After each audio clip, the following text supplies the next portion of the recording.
Ever wondered if the home appraiser you're considering in Colorado is actually licensed? We'll find out how you can easily verify this crucial information and ensure your peace of mind. Welcome to today's Explainer, where we're going to dive into exactly how to uncover the truth behind an appraiser's credentials. Because whether you're buying a house and need to protect that massive investment, or maybe you're an aspiring appraiser looking out for your own career, you literally cannot afford to skip this step. Here is our quick roadmap for today's Explainer. We'll cover 1. Why licensing matters. 2. Regulatory watchdogs. 3. Our lookup guide. 4. Decoding results. And 5. Pro tips and resources. All right, let's jump right into Section 1, Why Licensing Matters and the Real-World Stakes of Unverified Appraisers. I really want you to ask yourself this question right now. Is your Colorado home appraiser legally licensed and in good standing? Because honestly, just assuming the answer is yes without actually verifying it, that can lead to some massive real estate fraud. You already know the appraiser's role is totally foundational to a property transaction. Lenders are basing hundreds of thousands, sometimes millions of dollars on their valuations. If that appraiser isn't legit, the whole deal is at risk. Okay, let me throw a number at you. $97,500.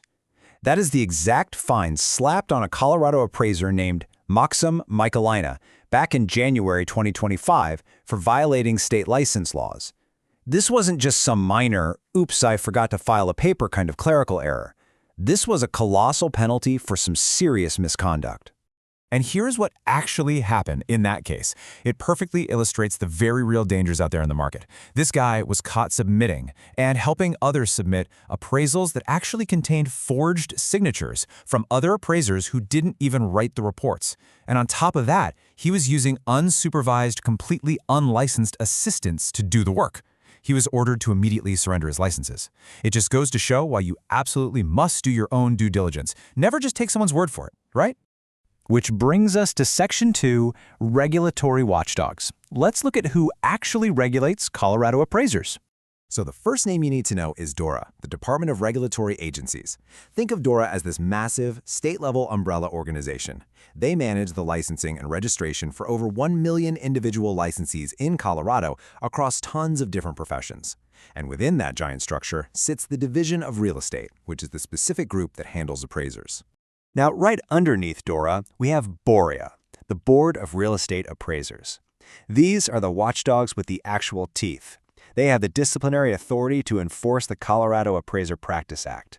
They're the ones mandating the strict rules, like making sure appraisers get their 28 hours of continuing education every 2 years, which, by the way, includes mandatory updates on stuff like valuation bias and fair housing laws.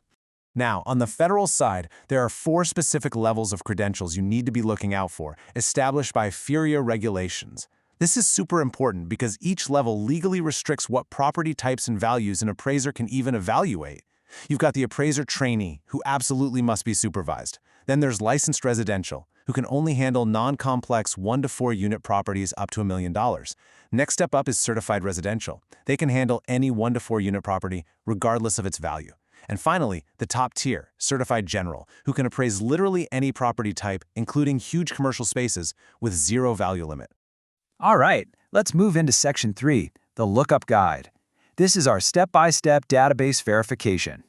Before you start searching, you need to understand the difference between your 2 main tools. On one hand, you have the state-level DORA e-license database. This is your absolute go-to for deep disciplinary history and checking their current status right here in Colorado. On the other hand, you've got the federal ASC National Registry.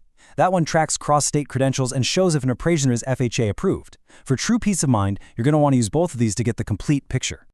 Okay, let's actually walk through how you do this. First, you'll visit the official Colorado DORA e-license online portal. When you hit this search tool, a pro tip here. Don't overcomplicate it. You don't need to fill out every single field. Just pop in the appraiser's last name or their specific license number, leave the rest blank, and hit search. The system is going to immediately generate a record showing their exact license status, when it expires, and, most importantly, if they have any disciplinary actions on their record. It's incredibly easy. Now for Section 4, Decoding Results. Let's figure out what those statuses and public records actually mean. When you pull up those search results, seeing an active status is exactly what you want. That means they are compliant and legally authorized to appraise your property. But you really need to watch out for the others. If it says inactive, they are legally prohibited from doing valuations. Maybe they just missed some continuing education or forgot to pay a fee, but they still can't work. Revoked is exactly what it sounds like, a permanent termination for major rule breaking. And surrendered? That's usually a massive red flag. It often means they voluntarily gave up their license during an active investigation so they wouldn't get formally revoked. If you see anything other than active, you should probably pump the brakes. It's also completely essential to know what public information you actually have the right to see. Under the Colorado Open Records Act, or CORA, you have full access to final agency orders, stipulations for diversion, and cease and desist orders. These files will literally spell out the precise disciplinary terms. However, and this is a big however, active investigations, case dismissals, and private warnings like letters of admonition are kept strictly private by the state to protect the integrity of the investigative process. Let's wrap things up with Section 5, Pro Tips and Resources, focusing on protecting trainees and some final takeaways. Listen up if you are an appraiser trainee or if you're thinking about becoming one. This quote directly from BOREA Rule 1.55 is a massive warning. It says your supervisor absolutely must be in good standing. If they have been subject to a final agency order or any disciplinary stipulation in the last 3 years, any experience hours you log under them will be totally voided. Seriously, you could work for years and have literally none of it count towards your certification if you don't verify your supervisor's license first. Don't let that happen to you. So to bring it all together, make this verification process part of your non-negotiable checklist. Communicate openly with your appraiser or supervisor about their standing. Just ask them directly. But then, trust but verify, right? Always check the Colorado DORA database first. Then cross-reference that info with the federal ASC registry. And finally, double-check that their specific license level actually matches the type and value of the property you need appraised.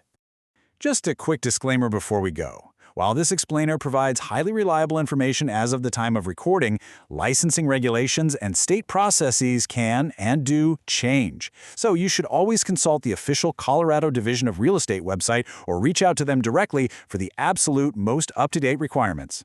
Well, armed with this knowledge, you're definitely no longer in the dark. You have the exact tools you need to protect your real estate investments, safeguard your career, and uncover the truth hidden in public records.